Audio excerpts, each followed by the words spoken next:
Seorang pria menolak saat petugas meminta swab. Layaknya seorang jawara, pria tersebut bahkan menantang petugas.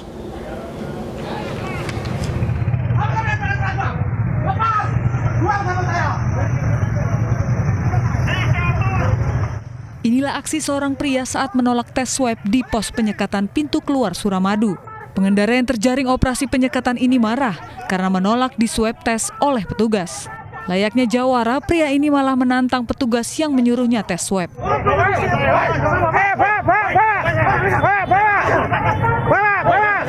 Keributan sempat terjadi, petugas pun akhirnya mengamankan pria tersebut ke pos polisi Suramadu. Awalnya menolak, ya, terjadi penolakan, kemudian kita tarik dianya, kemudian kita dudukkan, kita beri minum, kita berikan pengertian, akhirnya dia mengerti. Dan dia juga sudah menyatakan permintaan maafnya, ya, permintaan maaf dan langsung mau untuk dilakukan swab.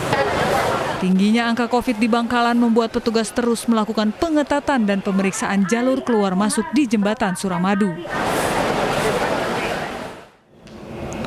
Puluhan limbah medis ditemukan berserakan di jembatan penyeberangan di kawasan Simpang 7 Kudus, tepatnya di sisi timur alun-alun kota Kabupaten Kudus, Jawa Tengah.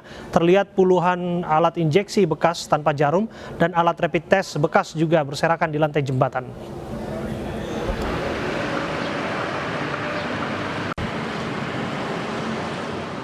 Sebuah jembatan penyeberangan di alun-alun Simpang 7, Kudus, Jawa Tengah jadi sorotan. Di lokasi ini ditemukan limbah medis corona berceceran seperti alat rapid test termasuk alat suntik.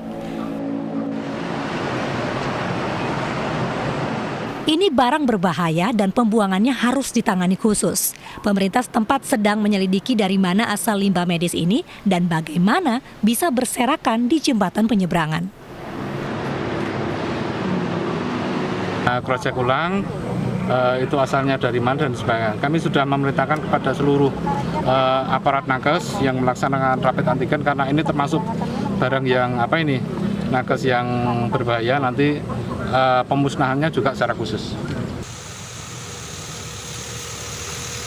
Dalam sepekan terakhir, kasus corona di Kudus naik tajam. Pemerintah pusat sudah turun tangan karena ketersediaan rumah sakit mulai mengkhawatirkan.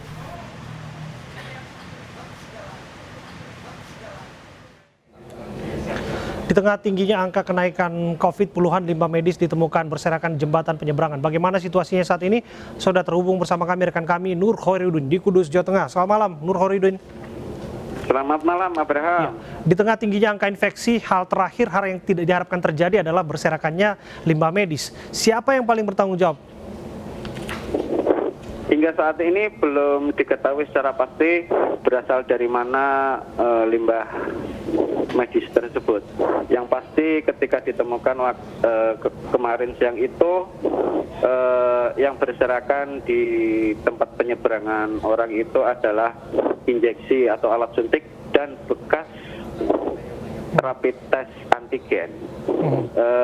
Dari pihak Dinas Kesehatan misalnya saat ini masih terus menyelidiki dari mana barang itu, kemudian siapa yang membawanya ke situ, termasuk polisi juga tengah menyelidiki hal tersebut. Jadi sampai saat ini belum diketahui itu berasal dari mana dan bagaimana bisa sampai berada di tempat tersebut. Apakah ini ada kaitannya dengan klaster tenaga kesehatan sehingga disuplai ataupun diberikan bantuan tenaga kesehatan tambahan di Kudus dan yang namanya limbah sampah medis ini sehingga tidak terurus begitu? Kami belum mendapatkan keterangan pasti itu berasal dari mana dan itu ada di situ pun kita belum tahu. Jadi saat ini memang masih belum diketahui dari pihak manapun, baik Dinas Kesehatan, pemerintah daerah, Satgas, bahkan polisi pun masih terus mencoba untuk mencari jawaban dan menyelidiki tentang hal tersebut. Pasien corona dari Kudus secara bergelombang sudah dikirim ke asrama Haji Donohudan di Boyolali untuk jalani isolasi. Namun yang terjadi di Kudus saat ini, bagaimana angka penambahan kasus per hari ini? Ya, untuk hari ini konfirmasi aktif di Kabupaten Kudus hampir mendekati angka 2.000, tepatnya sekitar 1.987. kasus baru yang ditemukan untuk hari ini sebanyak 283 kasus positif aktif. Kemudian data yang kami peroleh barusan dari Satgas Dinas Kesehatan Kabupaten Kudus, saat ini ada sekitar 441 warga yang dirawat di sejumlah rumah sakit di Kabupaten Kudus. Kemudian yang menjalani isolasi mandiri sebanyak 1.211. Kemudian saat ini warga yang sudah menjalani isolasi terpusat di Denaudan sebanyak 335. Baru saja tadi sore menjelang maghrib tadi dikirim kembali sekitar 88 warga, dan ini kemungkinan akan terus bertambah karena kapasitas yang disiapkan untuk di asrama Denaudan itu sekitar 700 tempat tidur dan baru terisi hampir 50%. Demikian, Abraham. Soal aktivitas masyarakat, ada yang berubah tidak dengan penambahan kasus dengan eskalasi yang meningkat seperti ini? Alhamdulillah, sejak diberlakukannya di rumah saja hari Sabtu dan Minggu, aktivitas masyarakat yang biasanya cukup ramai di tempat-tempat umum sekarang sudah mulai menurun. Bahkan Sabtu Minggu terlihat sangat lengang di Kabupaten Kudus. Karena itu kemudian oleh Bupati di rumah saja kemudian diperpanjang hingga tanggal 9 besok. Namun itu tidak menutup kemungkinan aktivitas warga, tapi untuk di tempat-tempat umum, baik itu di pusat-pusat perbelanjaan dan sebagainya, apalagi di tempat-tempat nongkrong sudah mulai tidak begitu banyak masyarakat yang beraktivitas. Saat ini apa yang menjadi sorotan? Apa yang barangkali penting untuk ditingkatkan kembali soal penanganan kasus-kasus COVID di sana? Saat ini sepertinya memang masih terus diupayakan untuk edukasi terhadap prokes terhadap masyarakat, karena harus diakui bahwa memang masih sangat rendah masyarakat di Kudus dalam menjalankan prokes ini, Pak. Soal literasi kembali menjadi catatan, dan itu saya pikir tidak hanya terjadi di Kudus, di mana-mana tempat. Terima kasih atas waktu Anda berbincang bersama kami, atau laporan tepatnya bersama kami, yaitu Nur Khairuddin dari Kudus, Jawa Tengah. Pemirsa, kita ke informasi berikutnya. Varian baru virus corona di tanah air bukan pepesan kosong.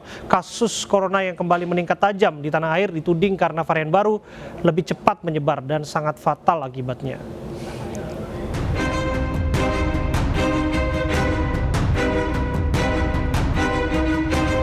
Lebaran sudah 3 pekan lewat, semua baru ribut soal lonjakan tajam kasus corona.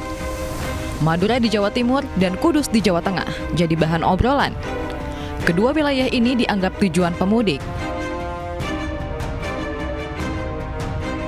Epidemiolog Universitas Indonesia Pandu Riono tak menampik mudik salah satu penyebab lonjakan kasus. Ini karena masyarakat sudah mulai melupakan protokol kesehatan. Tapi, ia mewanti-wanti varian baru virus corona. Jenis baru ini katanya lebih perkasa, daya tular lebih banyak dan fatal. Kementerian Kesehatan mengamini varian baru virus corona nyata ada di Indonesia. Varian ini masuk lewat imigran dari luar negeri dan sangat cepat menyebar di tanah air. Kombinasi antara faktor eksternal berupa mobilisasi dan faktor endogen berupa mutasi dari virus menyebabkan kasus ini akan meningkat beberapa saat ke depan. Kita masih tetap harus menjaga protokol. Vaksinasi nasional masih berjalan lambat, tak ada jalan lain. Masyarakat kembali taat protokol kesehatan agar pandemi corona segera berakhir.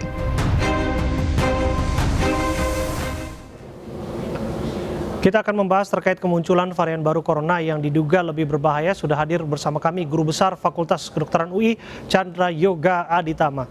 Assalamualaikum, selamat malam Prof. Chandra.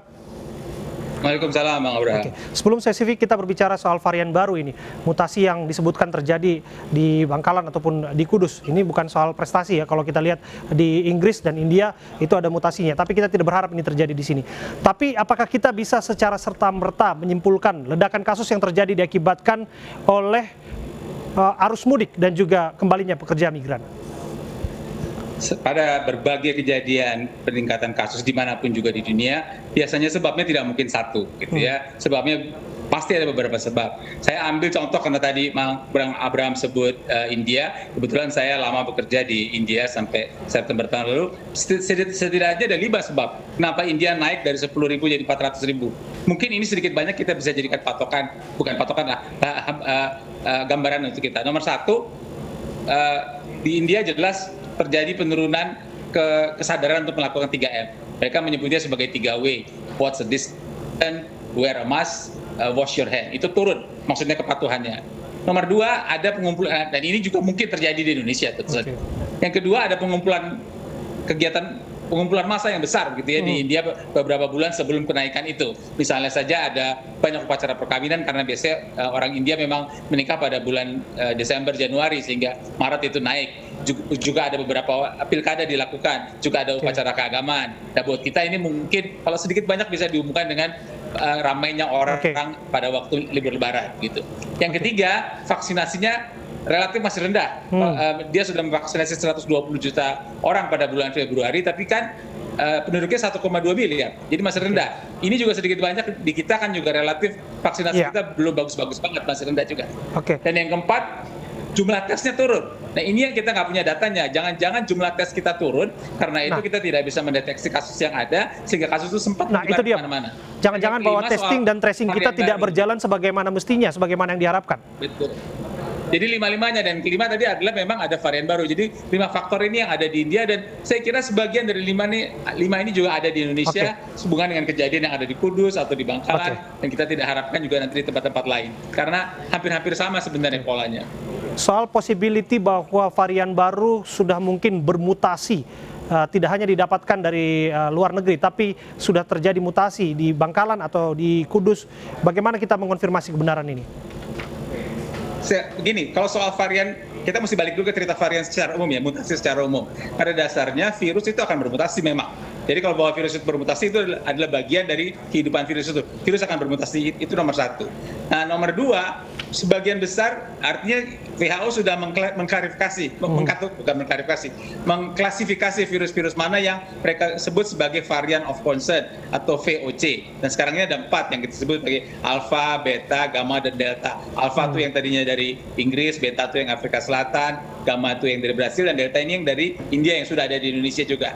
Nah, dari 4 ini 3 sudah ada di Indonesia. Nah, sehubungan dengan pertanyaan Mas Bang Abraham tepat sekali. Memang ada 2 kemungkinannya. Kemungkinan pertama masuk dari luar, tapi dari 59 yang sekarang sudah dilaporkan di Indonesia kan, laporan Kementerian Kesehatan juga sudah menyatakan bahwa sebagian memang tidak ada riwayat kontak keluar perjalanan dari luar negeri. Jadi bukan tidak mungkin sudah ada transmission juga. Nah, itu untuk virus-virus yang masuk dalam kelompok-kelompok yang sudah ada. Kalau penularan makin banyak, terus berkembang, maka kalau virusnya makin banyak berkembang, maka kemungkinan mutasi bisa-bisa saja terjadi tentu saja. Prof. Chandra, soal kasuistis yang terjadi di Bangkalan, beberapa kasus ditemukan setelah terkonfirmasi dalam 24 jam belum ditangani, beberapa pasien terpaksa dengan sangat menyedihkan meninggal dunia begitu.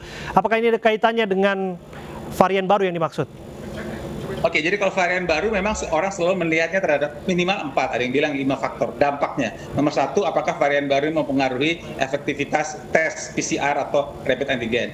Nomor 2, apakah memang mudah menular. Nomor 3, apakah memang lebih berat. Nomor 4, apa dampaknya terhadap vaksin. Ada juga yang bilang terhadap reinfeksi. Nah, dari 4 faktor ini, yang sudah banyak bukti ilmiah adalah yang pasti semua jenis varian baru memang lebih mudah menular. Itu pasti. Sebagian memang terbukti lebih berat, tapi sebagian juga tidak, begitu ya. Jadi yang kita sudah bisa pastikan dia pasti lebih mudah menular. Varian yang manapun juga, dari yang 4 itu atau plus yang varian of interest, itu sudah jelas lebih mudah menular. Apakah lebih berat atau tidak? Ada data yang mengatakan lebih berat, ada data yang masih dikumpulkan begitu.